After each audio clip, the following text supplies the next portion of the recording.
जय श्री कृष्ण भक्तों।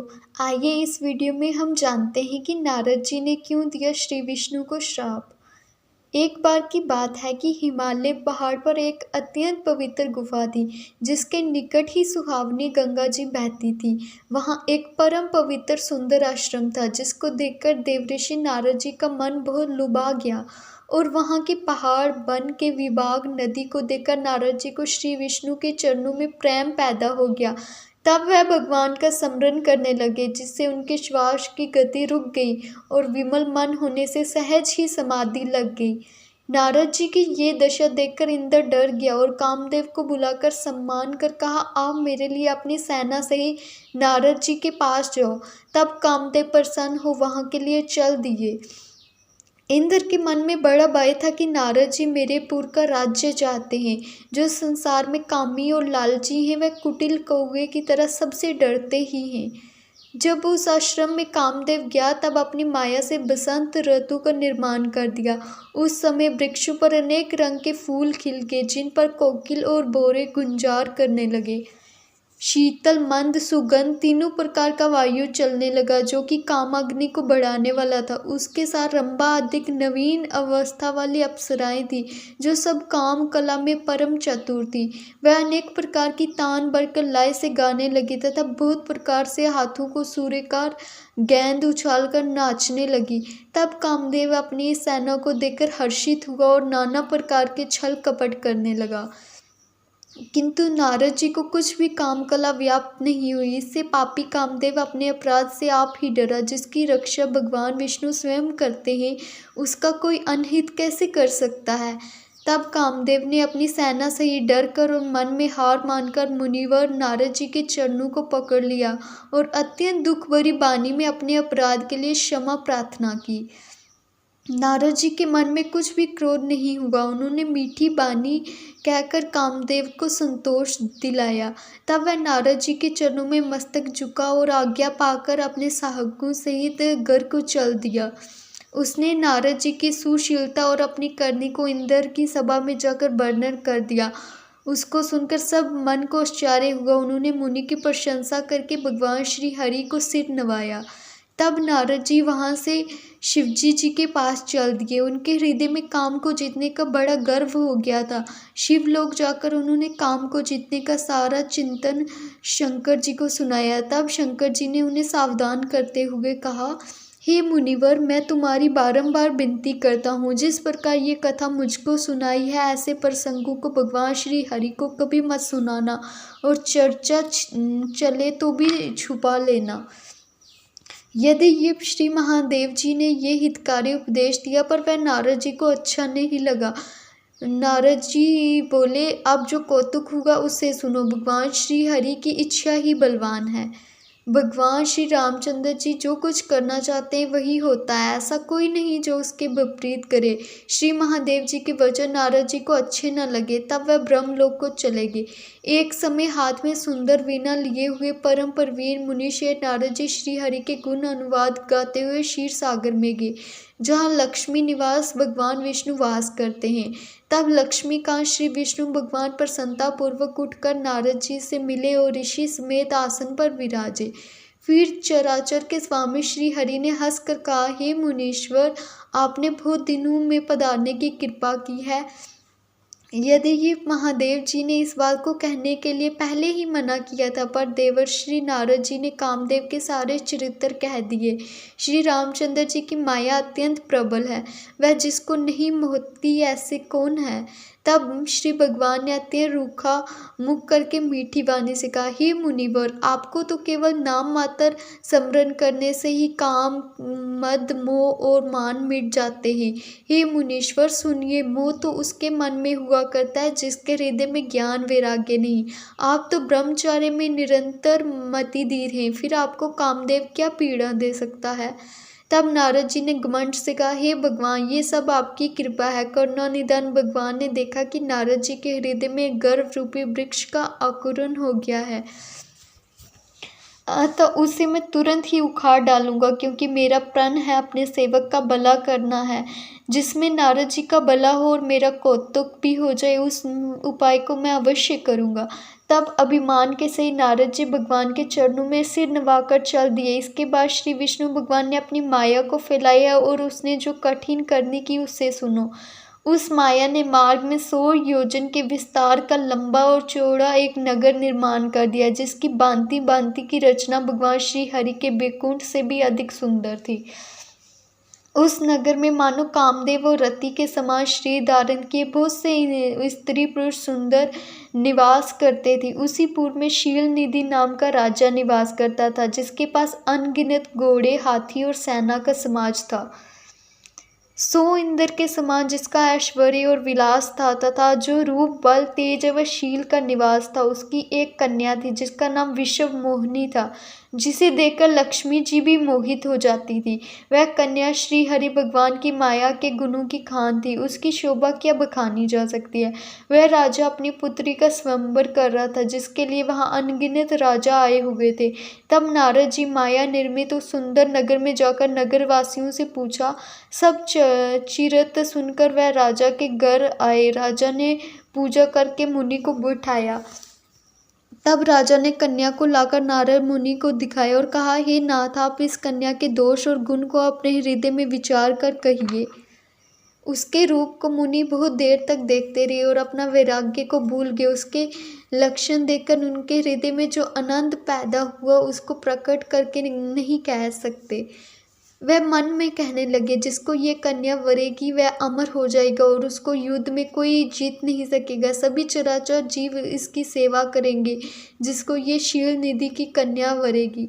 इस प्रकार उसके संपूर्ण लक्षणों को विचार कर नारद जी मन में रख लिए और कुछ बनाकर राजा को सुना दिया और कहा कि आपकी कन्या सुलक्षणी है।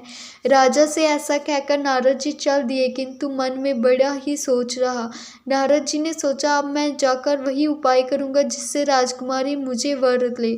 इस समय जब तब कुछ काम नहीं आ सकता। हे विधाता, किस प्रकार ये कन्या मुझको मिलेगी, क्योंकि उस समय तो अत्यंत शोभा और सुंदरता होनी चाहिए, जिसको देखकर राजकुमारी मोहित हो जाए और मेरे गले में जयमाला पहना दे।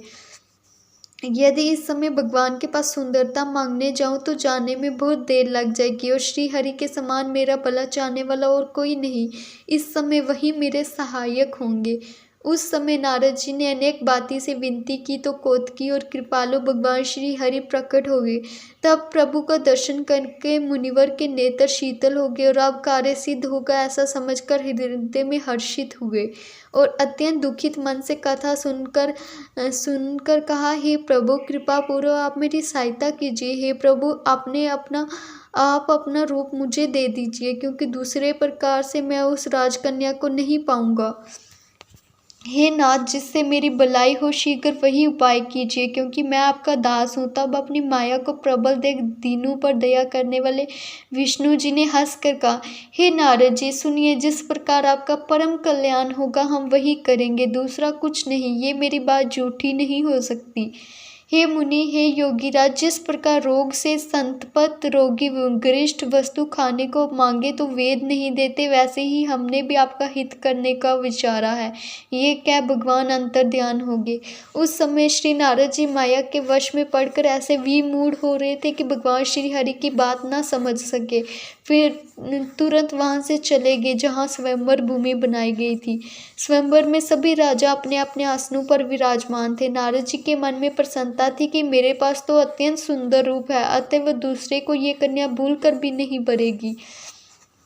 इधर मुनिवर नारद जी का हित करने वाले कृपा निधान भगवान ने उन्हें ऐसा कुरूप कर दिया था जो बखाना नहीं जाता। इस चरित्र को कोई भी नहीं देख पाया और सबने नारद जी को मुनि जानकर प्रणाम किया। वहां पर उन सारे वेदों को जानने वाले भगवान श्री महादेव जी के 2 गण मौजूद थे। ब्रह्मनु का वेश धारण किए वह परम कौतुकी सब कुछ देखते फिरते थे। जिस समाज में नारद जी अपने मन में अधिक रूप का घमंड किए बैठे थे, उसी स्थान पर श्री महादेव जी के दोनों गण ब्रह्मनु के वेश में बैठे थे, इसलिए उन्हें कोई नहीं पहचान सका। वह नारद जी को सुनाकर हंस कर कहते थे कि इन्हें तो अच्छी सुंदरता मिली है, इस छवि को देखकर तो राजकुमारी अवश्य रिझेगी और विशेषतः हरि समझकर इनको ही भरेगी। नारद जी का मन तो मोहवश पराए हाथ में फंसा था और श्री महादेव जी के गण प्रसन्नता से हंस रहे थे। यद्यपि नारद जी इन गुणों को अटपटी बातें सुना रहे थे, किंतु बुद्धि भ्रमित होने से बातें समझ में नहीं आई। उस विशेष चरित्र को किसी ने नहीं देखा, केवल उस रूप को कन्या ने देखा। इनका मुख तो बंदर के समान भयंकर है। उस रूप को देखते ही उसके हृदय में बड़ा क्रोध उत्पन्न हुआ। तब वह राजकुमारी सखियों को साथ में लिए इस प्रकार की चाल से चलने लगी मानो राज हंसनी जा रही हो। वह अपने कर कमलों में जयमाला लिए सब राजाओं को देखती फिरती। जिस दिशा में श्री नारद जी फूले बैठे थे उधर तो उसने भूल कर भी नहीं देखा। इधर बार बार मुनि उचकते और घबराते तो वह दशा देखकर श्री महादेव जी के गण मुस्कुरा देते। उस समय विष्णु जी राजा का वेश धारण करके वहां गए तो राजकुमारी ने हर्षित मन से उन्हें जयमाला पहना दी। फिर तो विष्णु जी दुल्हन को लेकर बैकुंठ चले गए। राजाओं का समाज निराश हो गया। नारद मुनि अत्यंत विकल हो गए। उनकी बुद्धि नष्ट हो गई, मानो गांठ से छूटकर मणि गिर गई हो। तब श्री महादेव जी के गणों ने हंसकर कहा, जरा दर्पण में अपना मुख तो जाकर देखिए। ऐसा कहकर दोनों डर के मारे भाग चले। नारद जी ने अपने मुख को पानी में जाकर देखा। अपना वेश देखते ही उनका क्रोध प्रचंड रूप से बढ़ गया।